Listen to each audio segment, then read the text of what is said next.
Julian Kwon believed he was ending an ordinary phone call. He had no idea he was about to hear the truth about the woman he was going to marry. He stood in the private elevator of his Pacific Heights estate, San Francisco spread out beneath him in a haze of gold and fog, the bay glittering somewhere past the bridge lights. Bianca Sinclair's voice had just softened in his ear, telling him she'd have the caterers ready by 7, that she couldn't wait to see him, that she loved him. It was the voice that had convinced an entire city Julian Kwon, a man other men lowered their eyes around, had finally found someone soft enough to deserve him. He pulled the phone from his ear to end the call. Before his thumb reached the screen, the elevator doors opened onto the 4th floor.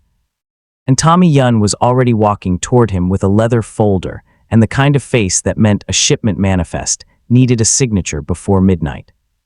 Julian slid the phone into the inside pocket of his suit jacket without looking. The line was still open. For a few seconds there was nothing but fabric and footsteps.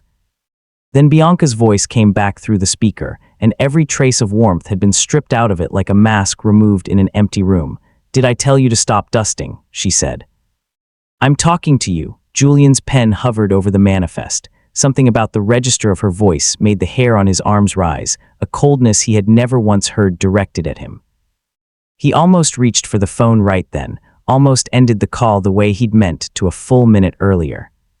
But some instinct, the same one that had kept him alive through 2 decades of rooms, where a wrong read cost more than money, told him to wait. He had built his entire career on the difference between what people said when they knew they were being heard and what slipped out when they believed they weren't. He set the pen down slowly, and Tommy, still talking about a delayed container at the port, didn't notice that his boss had stopped listening to a single word of it.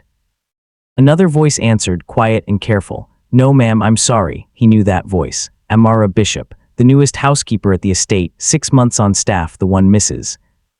Vance described as the most reliable hire she'd had in a decade. "Do you know why people like you shouldn't stand in front of mirrors in this house?" Bianca asked, and she laughed, a light musical sound with nothing alive behind it. There was a pause.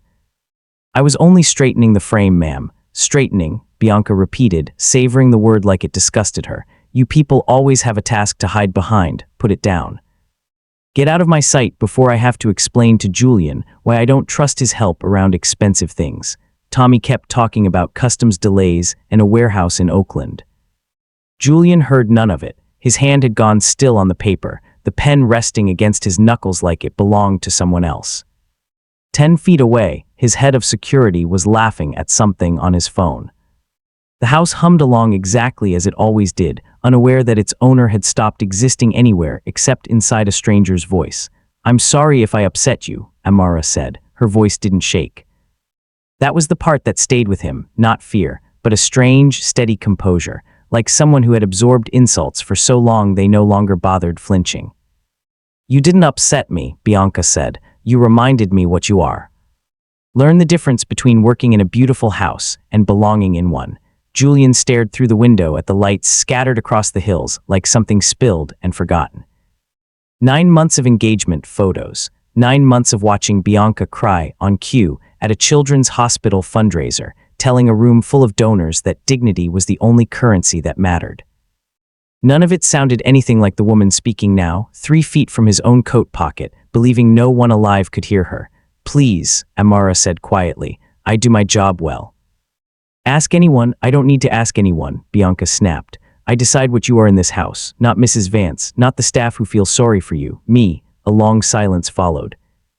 Julian expected tears, or an apology so thorough it would have made him sick to hear it. Instead, Amara answered with a calm that landed harder than anger ever could have.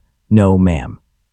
But respect shouldn't depend on what someone gets paid to do. Julian closed his eyes. Somewhere below him, the elevator hummed back down the shaft. Tommy was still talking. The city was still glowing.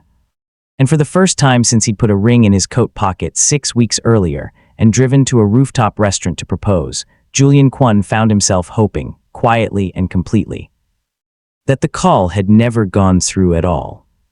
Amara Bishop got off the 24 Divisadero bus at 5:40 in the morning, pulling her denim jacket tight against the wind coming off the bay. and walked the last 4 blocks to the iron gate of the Kwon estate the same way she had every weekday for 6 months, head up, pace even, rehearsing nothing. The house sat behind old cypress trees on a lot large enough to swallow 3 ordinary homes, a modern build of glass and pale stone that looked, from the street, like something that had always belonged there. Amara paused at the gate for one breath, the same private ritual every morning, reminding herself this was not her house.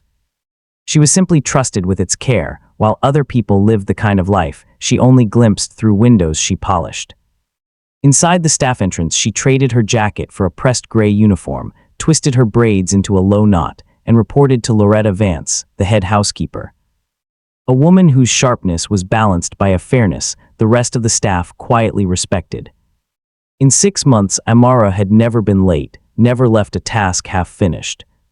Never once raised her voice, not even the week her wallet was stolen on the bus, and she'd had to walk 2 extra miles home in the rain rather than ask for an advance. What none of them knew was that every evening, after 9 or 10 hours on her feet, Amara rode 2 more buses across the city to a small apartment in the Bayview, where her 12-year-old niece, Zuri, was waiting with homework spread across a card table. Zuri's mother, Amara's younger sister, had been in and out of treatment for an illness that ate through savings faster than any job could replace them. And Amara had quietly become the only steady thing in the girl's life. She never told anyone at the estate.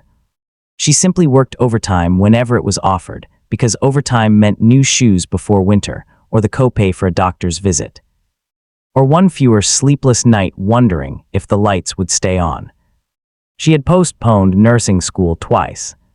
She told herself, the way she told Zuri every night before bed, that some sacrifices weren't really sacrifices at all, they were just love, wearing a work schedule.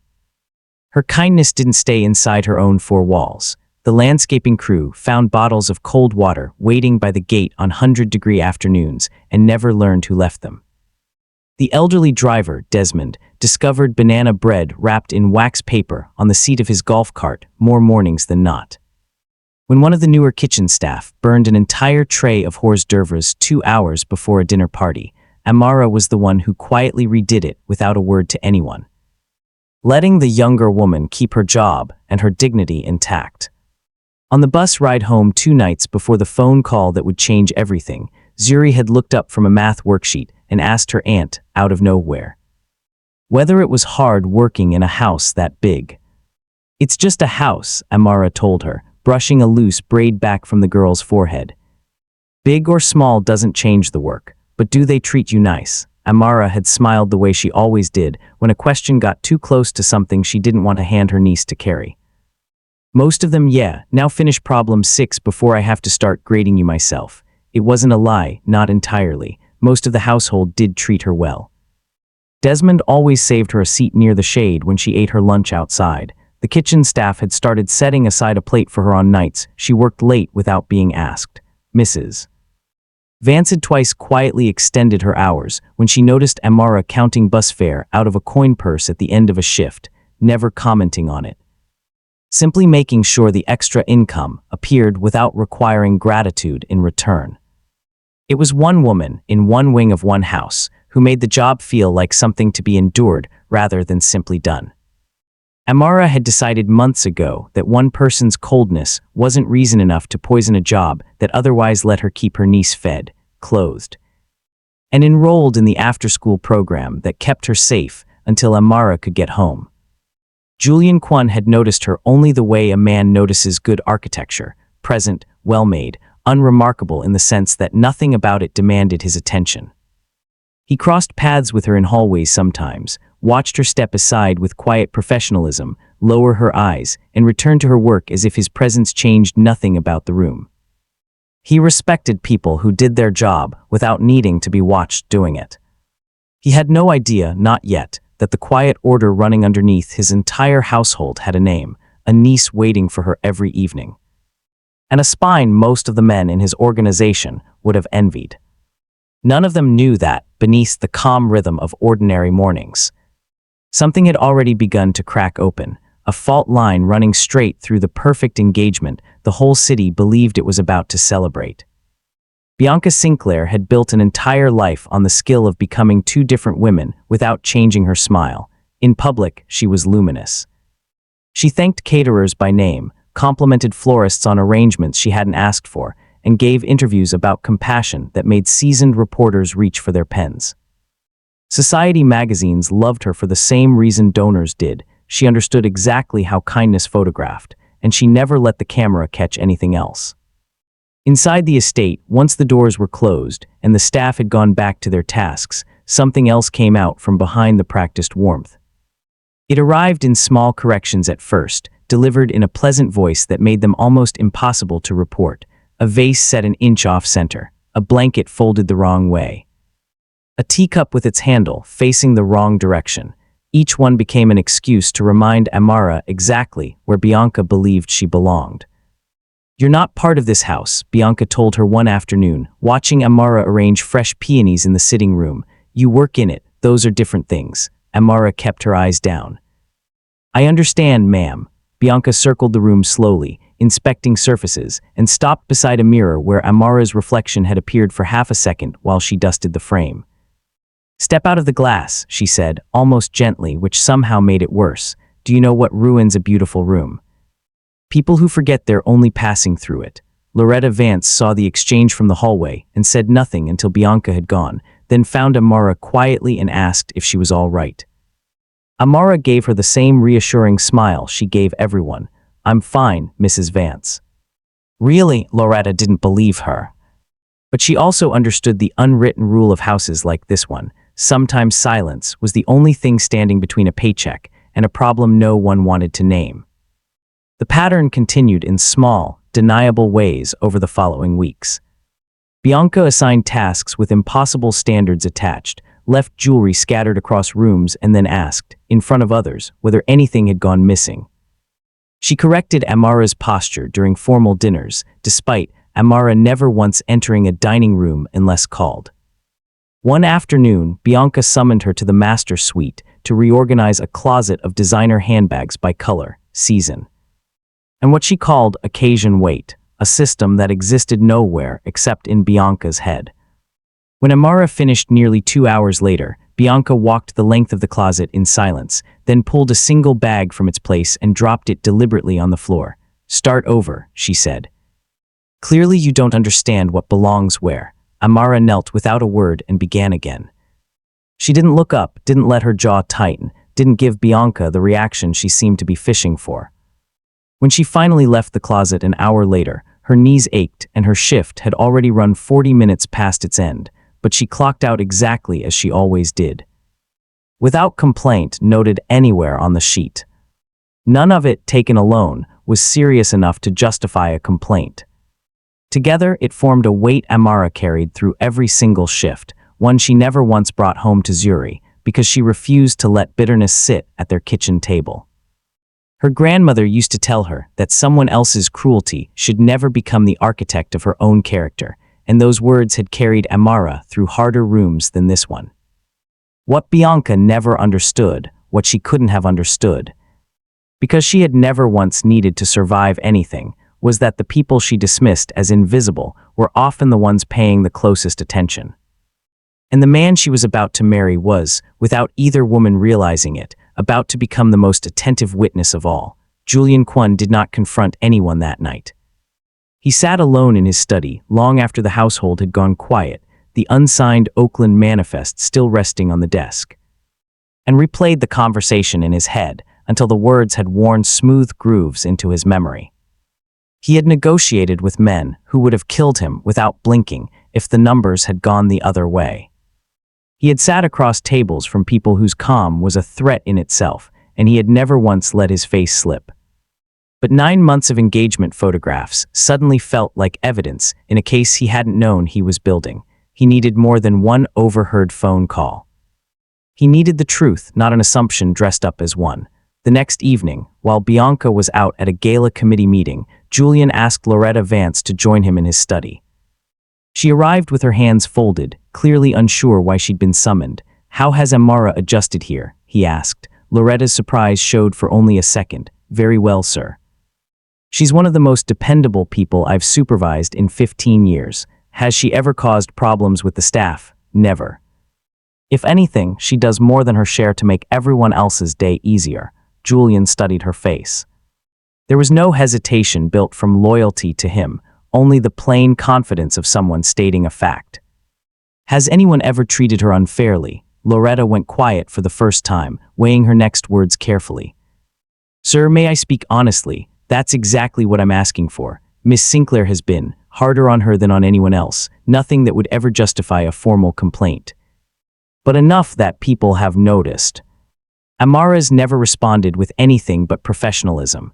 He thanked her and let her go, and the conversation, brief as it was, confirmed more than he wanted it to. Later that night, he pulled up the household security system, cameras that had been installed for his own protection. Watching entrances and hallways for threats that had nothing to do with flower arrangements, and searched, not for a single dramatic moment, but for a pattern across weeks.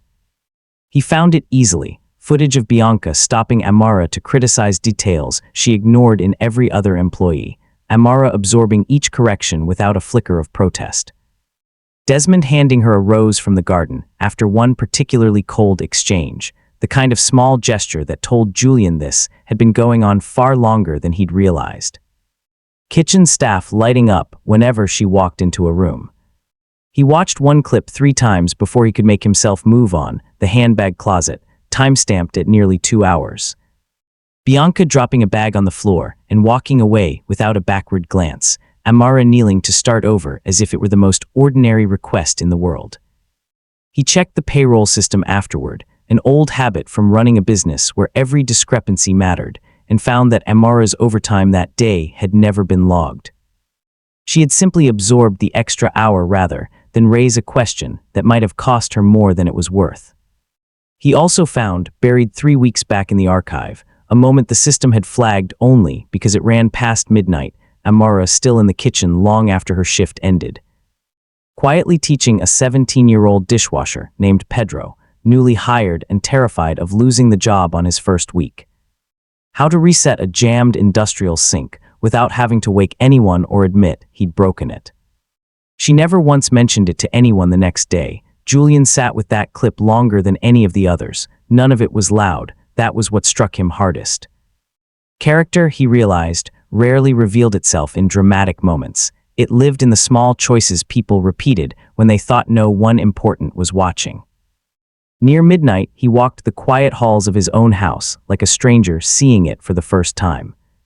In the library, he found fresh lilies by the fireplace, trimmed with obvious care, and a small unsigned card tucked beneath the vase. For tomorrow's guests, everyone deserves to feel welcome. No name.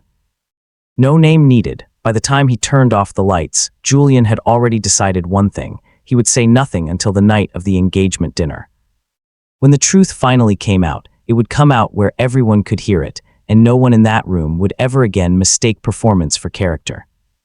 The Kwon estate had hosted galas before, but nothing like the one planned for that Saturday. Julian's organization called it, discreetly, the Unity Dinner, a gathering of business partners, old friends, and the handful of families whose respect mattered more than any newspaper headline. Officially, it was an engagement celebration. Unofficially, it was the night Julian introduced Bianca Sinclair to the only people whose approval he had never had to buy. By 6:30, the ballroom glowed under crystal chandeliers, a string trio playing softly beneath conversations that drifted between business and small talk. Bianca moved through the room in a champagne-colored gown, laughing at exactly the right moments, thanking every guest by name as if she'd rehearsed a script, which, in a sense, she had. Julian stood beside her in a black tuxedo, composed as always, greeting old associates with the same measured warmth he brought to every room. No one noticed that he had barely slept in 3 nights. No one noticed how carefully he was watching, not the guests, but the service entrance, where Amara moved between tables refilling water glasses, invisible by design. Exactly the way the household expected her to be that night. Tommy Yun had asked him, quietly, on the drive back from the office that afternoon, whether he was certain about tonight. In their world, humiliation carried weight. A man like Julian didn't usually air anything in front of the people whose respect he depended on. You could handle this privately, Tommy had said. No one would ever know. That's the problem, Julian answered, watching the city slide past the window. No one would ever know. And she'd go back to that house tomorrow morning like nothing happened. He hadn't said anything else the rest of the drive, and Tommy hadn't pushed. Now, standing in the ballroom with a room full of men who had built empires on discretion, Julian understood exactly what he was risking. Some of the guests in that room valued appearances above almost everything else. A public unraveling of his own engagement could read, to certain eyes, as a loss of control. He decided he didn't care. He had spent 15 years being the most controlled man in every room he entered. Tonight, for the first time, he intended to let a different kind of control speak for him. Loretta had reminded the staff to stay discreet but available, and Amara had nodded, intending, like always, to disappear into the background while the celebration belonged to someone else. She never once looked toward the head table. She believed, the way she believed most things, that tonight simply wasn't hers to notice. As dinner wound down, one of Julian's oldest associates tapped a glass and asked him to say a few words. Julian rose slowly, thanked the room for its friendship and its trust, and spoke calmly. The way he always spoke, about the difference between the people who behave well when they're being watched and the people who behave well when they think no one is. Several guests smiled, assuming it was the lead-in to an announcement about the wedding date. Bianca reached for his hand with easy confidence. Julian did not take it.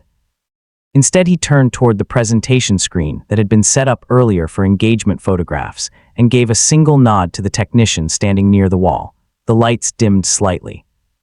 Guests leaned forward, expecting smiling pictures from vacations and charity events. What filled the room instead was a voice. "Did I tell you to stop dusting?" "I'm talking to you." A ripple of confusion moved through the crowd. Then came the second voice, softer, unmistakably familiar to anyone who had spent time in that house. "No, ma'am." "I'm sorry." Every conversation in the ballroom stopped at once. The recording continued exactly as Julian had heard it 3 nights earlier. Every cutting line, every calm reply, every attempt to make one woman feel smaller because of the uniform she wore. Near the service entrance, Amara froze, a folded napkin still in her hands, her face draining of color as she recognized the conversation she had never imagined anyone else had heard. Bianca's composed smile slipped for the first time all evening. She turned toward Julian, searching his face for some explanation, and found only quiet, unmistakable disappointment. The recording reached its final line, and Amara's own voice, steady even now, even played back to a room full of strangers, carried further than she ever intended. Maybe respect shouldn't depend on what someone gets paid to do. Silence settled over the ballroom. The kind that doesn't come from confusion, but from the moment appearances finally give way to truth. The music had already stopped. No one moved. Bianca found her voice first, low and urgent. "Julian, this isn't what it sounds like. I heard every word from beginning to end," he said, his tone even, almost gentle, which somehow made it land harder than shouting could have. "There's nothing left to misunderstand." She stepped closer, as if privacy could still exist in a room where 40 people had just heard the truth. "People say things they don't mean when they're frustrated. Frustration doesn't invent character," Julian said. "It reveals it." The words moved through the room like something physical. Several guests lowered their eyes. Others glanced toward Amara, who stood frozen near the entrance, instinctively taking a small step back. Hoping, the way she'd hoped her whole life, to disappear before the attention could find her. Julian noticed immediately. "Amara," he said, clearly enough for the entire room to hear. It was the first time most of Chicago's counterpart in San Francisco society realized the man who owned this house actually knew the name of the woman who kept it running. She looked up, uncertain. "Yes, sir, please come here." The crowd parted as she crossed the ballroom, her hands folded in front of her, dozens of eyes following every step. She never lifted her chin in pride, and she never lowered it in shame.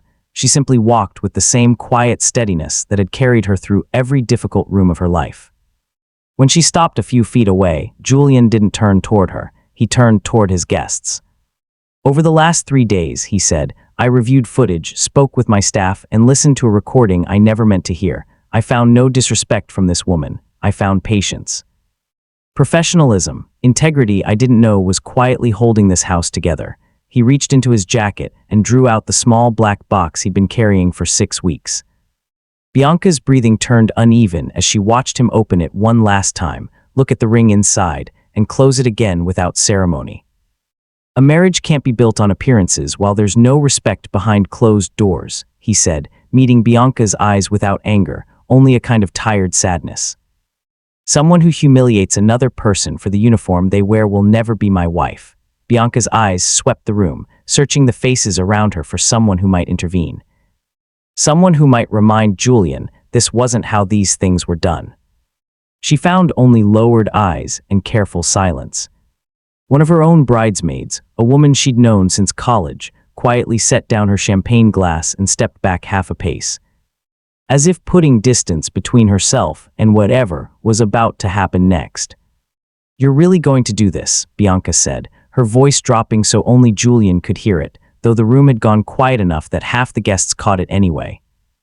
"In front of everyone. You did it in front of no one," Julian said. "I'm only finishing the sentence." There was no shouting, no scene beyond the one already unfolding. Bianca stood frozen, searching for a version of this moment she could still control, and finding none. Julian handed the box to Tommy Yun, then turned back to Amara, who had gone very still. "Sir," she said quietly, "I never wanted any of this. I only wanted to do my job, and that," Julian said, the faintest smile finally breaking through, "is exactly why every person in this room now understands who deserves it." The guests left quietly that night, not because anyone asked them to, but because some moments call for silence more than conversation. Long after the last car pulled through the gates, the house felt different, lighter, somehow, as if a weight it had carried for months had finally been set down. Amara stayed to help the remaining staff clear the tables, exactly as she would have on any other night. She didn't let herself believe that one extraordinary evening had changed who she was. Tomorrow still meant the 5:40 bus, still meant arriving before the sun, still meant doing the work in front of her with the same care she always had. As she was leaving through the service entrance, gathering her jacket, she heard even footsteps behind her in the hall. "Amara," she turned and found Julian standing beneath the soft hallway light, no advisors beside him, no expectations weighing down the space between them. For the first time since she'd started working there, they stood simply as two people. "Good evening, sir," she said, lowering her eyes out of habit. "I owe you an apology," he said. "I thought I understood everything happening in my own house. I was wrong. I saw the work. I never saw the person doing it. You've always treated me fairly," Amara said. "That's more than a lot of people get. Fairness is the floor," Julian said, looking out toward the dark garden. "Respect takes attention. I didn't pay enough of it." After a pause, he added, "Mrs. Vance told me you asked for a transfer this afternoon." Amara nodded. "I thought it might be easier for everyone if I worked somewhere else after tonight. I'm declining that request." She looked at him, confused. "Sir, I don't want to make anyone uncomfortable." A real smile crossed his face, the first genuine one in days. "You didn't create the discomfort, you revealed it." "Those are two very different things." He handed her a plain white envelope.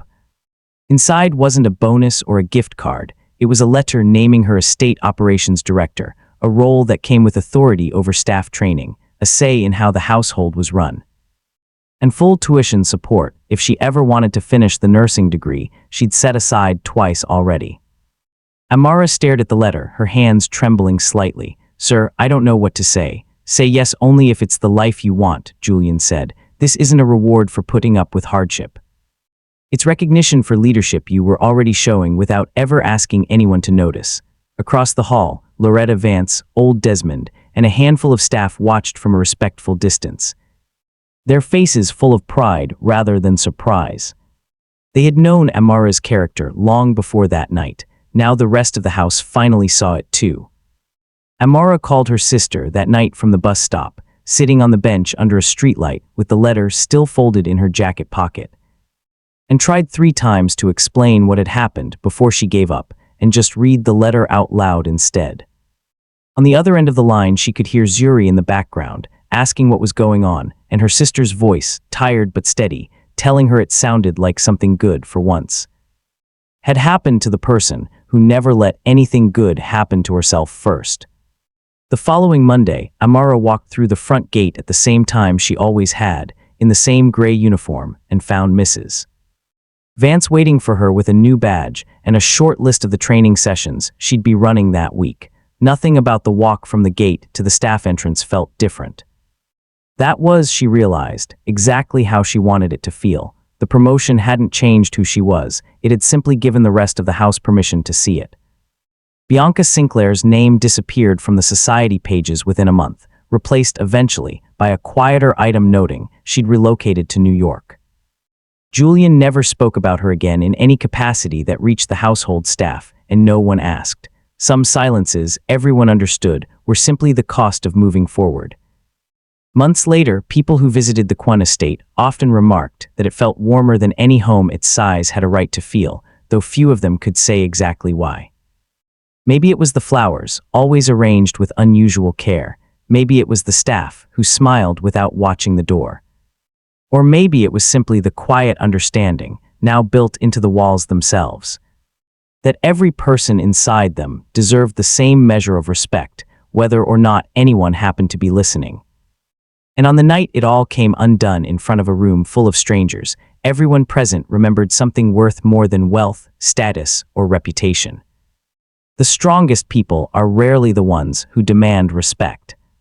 They're the ones who keep choosing to give it, especially when no one is paying attention at all. Amara never told the story the way it happened.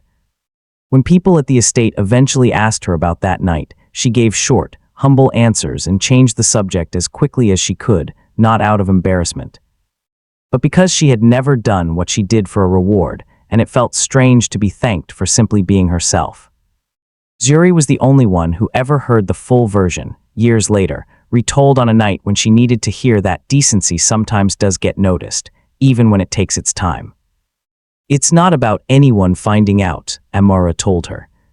It's about being the same person whether they do or not. Zuri never forgot it, and long after she'd grown up and moved out into a life of her own, she found herself repeating the same words to people who needed to hear them, in rooms her aunt would never see.